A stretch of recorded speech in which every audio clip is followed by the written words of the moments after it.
Oh là là, mais encore une fois, ce vide!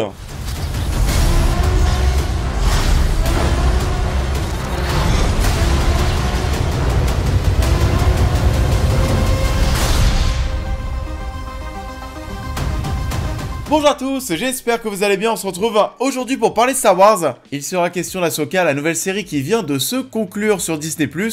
Et en parlant Star Wars, j'ai 2-3 petits trucs à vous montrer. Des choses intéressantes en lien avec l'univers et je dois vous parler d'Altaïa, le partenaire de la vidéo. Altaïa vous propose des produits de collection en lien avec de célèbres marques comme Disney et Star Wars notamment. Le principe est simple, vous allez sur le site d'Altaïa, vous vous abonnez à une collection et vous allez recevoir l'intégralité de la collection petit à petit. On va rester ici sur du Star Wars parce qu'en ce moment justement, Altaïa vous propose 2 collections en lien avec l'univers. La première concerne les casques Star Wars. Regardez ce que j'ai déjà reçu, alors on va retirer le couvercle. Un petit Dark Vador miniature. J'ai déjà même reçu le second numéro. Boba Fett, voilà, je vous le montre. Boba Fett est ici. Ce sont de belles reproductions comme dans les films et les séries, il y a plein d'autres casques emblématiques qui vont être proposés par la suite. Et certains auront même une visière rétractable, ça sera à chaque fois accompagné d'un fascicule pour en apprendre plus sur le détenteur du casque en question. Ici, Dark Vador par exemple. Le lien pour vous abonner à cette collection est disponible en description de vidéo bien entendu. Et ce n'est pas tout, celle-ci, elle est aussi mais très stylée. Mais oui, vous allez pouvoir avoir votre propre R2D2 chez vous, un R2D2 qui va bouger, faire de la lumière, etc. comme le vrai. Mais cette fois-ci, attention, il va falloir faire quelques petits efforts parce que oui, seconde collection, construisez votre propre R2D2 et ça en recevant pas à pas les pièces pour monter le célèbre droïde. Pour l'instant avec mon petit tournevis, j'en suis là, voilà, je pense qu'il y a encore du travail. Il sera d'une hauteur de 48 cm, il y a une application qui va vous permettre de faire déplacer le robot, il y a des effets sonores et lumineux, une caméra frontale et un compartiment pour ranger une poignée de sabre laser, tout y est. Et chaque numéro là aussi est accompagné d'un fascicule pour en apprendre plus sur R2D2, mais aussi pour savoir comment monter toutes les pièces que vous allez recevoir. Faut pas être un giga bricoleur non plus, mais quand même, faut une notice. De même, le lien pour vous abonner et se lancer dans la construction de votre R2D2 est disponible en description. Pour les 2 collections, il y a un code Clapman qui est disponible, donc n'hésitez pas à vous lancer dans ces aventures proposées par Altaïa. As a Jedi, sometimes you have to make the decision no one else can. But I'm counting on you to see this through. Nice haircut. Bon, alors...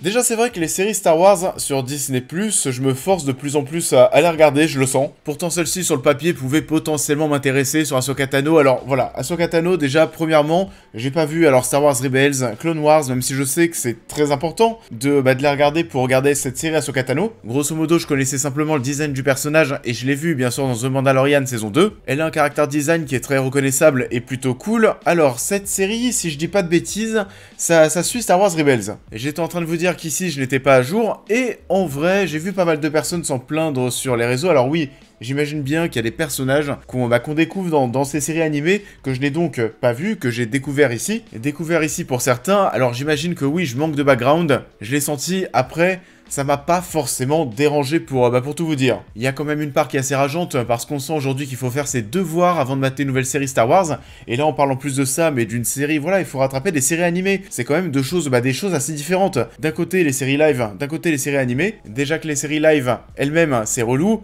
Maintenant pour suivre The Mandalorian, faut mater Boba Fett, c'est insupportable. Il y a vraiment une Star Wars fatigue et ça se sent clairement. Il y a trop de trucs, on ne facilite pas les choses pour le grand public.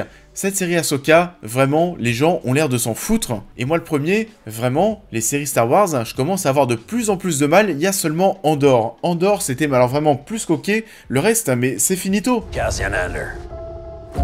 The Empire is choking us so slowly. We're starting not to notice. Le plus malheureux dans tout ça, c'est qu'Andor ça fait un bide alors qu'il y avait une vraie proposition, c'était très cool. Vraiment, depuis Andor, c'est nul. Même The Mandalorian saison 3, c'était pas ouf. La grande différence, c'est qu'avec Andor, on ne misait pas que sur le fanservice. Là, mais depuis pas mal de temps, c'est balèque. C'est des petites séries comme ça, sans ambition. On va mettre un petit peu de fanservice par-ci, un petit peu par-là, et le pire dans tout ça, c'est que les fans sont quand même contents, mais c'est pas possible. Vraiment, ça ne raconte pas grand-chose. Il y a rien. artistiquement, en termes d'histoire, mais c'est 8 épisodes, mais ça pourrait tenir en 4-5. On a une toute petite histoire et ça s'explique tout simplement par le fait, et ça se sent mais tellement, on essaye à chaque fois vraiment de préparer la suite. Voilà, on pense à Ahsoka saison 2, on pense au film, il y a un film sur le Mandoverse qui va arriver, etc. Enfin voilà, mais on sent qu'il n'y a jamais de fin en fait, il y a toutes les intrigues sont laissées en suspens parce qu'on va y revenir plus tard dans une autre œuvre. Clairement, je ne sais pas, je ne sais plus où donner de la tête. On ne fait jamais de fin. On laisse tout en suspens. C'est clairement pas possible, ça faisait mais vraiment partie de la com. C'est pas possible de vendre une série comme Ahsoka sur « Oh là là, est-ce qu'on va revoir Anakin? Oui ou non ?» La série, on s'en fout, de toute façon, les gens sont là. Et encore si les fans gueulaient suite à toute cette poudre de parlimpinpin, ça me rassurait, mais non, les gens sont contents. Je ne comprends mais alors vraiment pas comment est-ce qu'on peut être autant aveugle devant mes 3 petites images, 2-3 petites choses qui sont vraiment du pur fanservice. Je ne vois vraiment pas comment est-ce qu'on peut crier au génie. Vraiment, il n'y a rien. Les personnages sont à peine développés, il n'y a quasiment pas d'évolution, l'histoire est quasiment nulle, les décors et les effets spéciaux sont vraiment minables, on dirait vraiment mais une série avec un tout petit budget, on parle quand même de Star Wars, mais bon encore une fois, vu que les gens continuent de trouver ça génial, on va pas se prendre la tête, eh oh les gars, et on va pas se prendre la tête, on met un petit sabre laser rouge par-ci par-là, et c'est bon, les gens crient au génie, c'est trop bien. Andor c'était pas fait comme ça, et là oui, ça méritait notre attention, là, on va pas se mentir, c'est pas le cas. Alors oui, sinon le show va un petit peu monter en puissance, mais là j'ai envie de vous dire que c'est pas très compliqué. Les 3 premiers épisodes étaient mais vraiment complètement chiants. Qu'est-ce que je me suis ennuyé en ce début de saison, je me disais mais vraiment, est-ce que je vais réussir à aller voir la suite? Le 4e et le 5e épisode, c'était mieux, mais alors vraiment un petit peu mieux, et le 5e épisode où tout le monde s'est touché dessus, vraiment, il vous en faut pas beaucoup. Hein. Et sachant que la moitié est très naze, et l'autre partie, fanservice, on en reparlera en partie spoilers, mais là aussi c'était très chelou. Et l'épisode 7, vraiment quand tu le termines, tu te dis mais waouh, on est déjà à la fin, et j'ai pas forcément l'impression d'avoir suivi grand chose. On sent que le scénario est creux, on sent qu'il y a rien à raconter, et c'est chiant. Il y a un développement qui est assez bizarre aussi, une évolution que j'ai pas forcément compris, parce que voilà, on est face à un personnage qui est en plein dilemme par rapport à son passé avec Anakin. Et puis, bah je sais pas, en fait, ce dilemme, on en parle beaucoup à un certain moment, mais j'ai pas forcément ressenti que ce personnage était un petit peu, je veux pas dire tiraillé, le mot est peut-être un petit peu fort, mais voilà, vous avez compris, mais que ce personnage était en plein dilemme, et j'ai presque préféré les passages où on la suivait pas, donc ça c'est dommage. Ray Stevenson, qui vient nous quitter malheureusement, était plutôt cool, pour le coup j'ai bien aimé son personnage. Par contre, Shin, là qui est avec lui, on s'en fout totalement. Hera c'est pareil. Hera, Osef, total. Et Sabine pour le coup là aussi j'ai bien aimé, mais son développement n'est pas à la hauteur. On a une BO aussi parfois qui est un petit peu chelou, l'épisode 1 où elle est sur sa moto là, voilà, mais c'est quoi cette musique?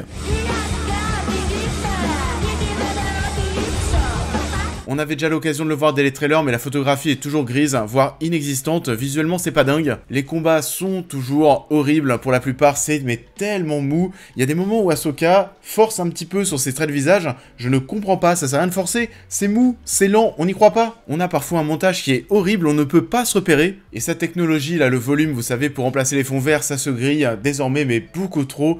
Il y a des moments où tu sens que, voilà, les personnages sont entourés d'un décor en arc de cercle, en fait. Et ça aussi, c'est insupportable, parce qu'on n'y croit pas, on voit beaucoup trop le côté studio. Du coup, au niveau des décors, c'est pas dingue. Déjà d'un point de vue artistique, mais aussi d'un point de vue technique, parce que les effets spéciaux, le volume, comme on le disait, ça se voit. On a l'impression d'être dans un truc Star Wars, vraiment, mais avec zéro budget. Et voilà, même s'il y avait un petit côté dans la série monté en puissance, même si le début est bien plus poussif, et même si je sais qu'il y a 2-3 petits endroits dans la série que les fans ont bien aimé, ok, pourquoi pas. Mais au global, c'est pas ce que devrait être une série Star Wars. Là, on est vraiment dans du Star Wars de Wish, encore une fois, et on va passer en partie spoilers. That's why I'm trying to convince you to help me prevent another one.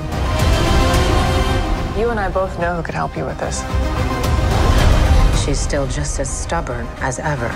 Et ça en est tout pour cette partie sans spoiler. Pour ceux qui vont nous quitter, n'oubliez pas de liker et de partager la vidéo, de vous abonner et de me suivre sur tous les réseaux. D'autres critiques arrivent sur la chaîne. Et dans cette partie spoilers, on va revenir sur 2-3 trucs, mais alors vraiment 2-3 trucs, parce qu'il n'y a pas grand chose à raconter. C'est parti, on spoil. Bon le plus important peut-être, mais bon, vu que c'est le plus important de la série, c'est quand même assez problématique. Anakin. Alors oui, je sais, vous avez tous kiffé ses plans en mode Dark Vador dans l'épisode 5. Et allez, à la limite, celui-ci, pourquoi pas, c'est vrai que, voilà, il est cool. Par contre, Le refoutre encore derrière, ça j'ai trouvé, mais que c'était d'un ridicule, c'est tellement forcé. On sent qu'on a tellement peu de trucs intéressants dans Ahsoka qu'on va vraiment forcer sur toutes ces petites choses, mais presque, enfin voilà, c'est presque enfantin. C'est du travail de gosse. Pareil, hein, d'un point de vue visuel, et bah cette fumée là qu'on a partout, c'était pas ce qu'il y avait de plus dingue. Et ça fait très cache-misère et le reste de l'épisode est pas dingue. On a quoi, c'est 25 minutes, on va dire oui, la moitié avec Anakin, ou allez, je sais que ça fait plaisir aux gens, pourquoi pas, mais sinon le reste, c'était chiant, et toute cette partie sur Anakin, pareil, est-ce que c'était vraiment justifié? Est-ce que c'était vraiment justifié par rapport au développement d'Ahsoka, ou comme je le disais tout à l'heure, ce côté dilemme, ce côté où je sens qu'elle doit évoluer, bah je l'ai pas plus ressenti que ça. Au final, c'est un peu pareil avec Sabine, parce que son développement est un petit peu forcé, un petit peu facile. Vraiment, il y a des moments où je me disais, est-ce que ces minutes avec Anakin dans l'épisode 5 étaient si justifiées que ça? Est-ce que c'est vraiment cohérent? Et pareil, quand je vois que le show se termine sur lui, mais je suis mort de rire. Pour moi, ça veut presque tout dire, j'ai trouvé ça assez ridicule. Et sinon, bah, Thrawn a une introduction plutôt cool, même s'il arrive un petit peu tard à mon sens dans la saison. J'ai trouvé ça un petit peu dommage parce que quand même je le trouve assez charismatique, assez menaçant. Tu sens que voilà, le mec pèse. Et d'ailleurs quand je parle de peser, il me semble, parce que j'ai déjà vu son design dans la série animée, il me semble que dans cette version live, Thrawn, on parlait de peser, il a plutôt bien mangé à la cantine, ici. Pour le coup je l'ai plutôt bien apprécié, même si là aussi, on en attend bien plus, on attend ce qu'il soit plus cohérent. On parlait de menace, oui, tu sens qu'il est menaçant, mais après, dans les faits, il y a des moments où tu te dis, mais voilà, le mec n'a pas l'air si compétent que ça. Le Ezra, qui n'a jamais été retrouvé, par exemple, enfin voilà, mais tu vas pas me dire qu'avec la force que représente ce mec, tout ce qu'il représente, vous n'avez pas réussi à le retrouver. Il y a clairement des choses qui paraissent peu crédibles, faciles, donc ouais, Ahsoka, c'est une nouvelle déception. Et c'est une nouvelle saison Star Wars qui est décevante, mais décevante sur le papier parce que l'ambition n'est pas là. Vivement la saison 2 d'Andor. What happens when we find Thrawn? Power, such as you've never dreamed. Et ça en est tout pour cette vidéo, j'espère qu'elle vous aura plu comme d'habitude. Je vous invite à la liker, à la partager, à me dire en commentaire ce que vous avez pensé de l'œuvre en question, à vous abonner, à me suivre sur l'intégralité de mes réseaux pour toutes les news et réactions à l'actualité, mais aussi à devenir membre soutien si vous souhaitez soutenir mon travail. Et on va se retrouver très vite sur la chaîne pour cette prochaine critique. And everything that comes with it.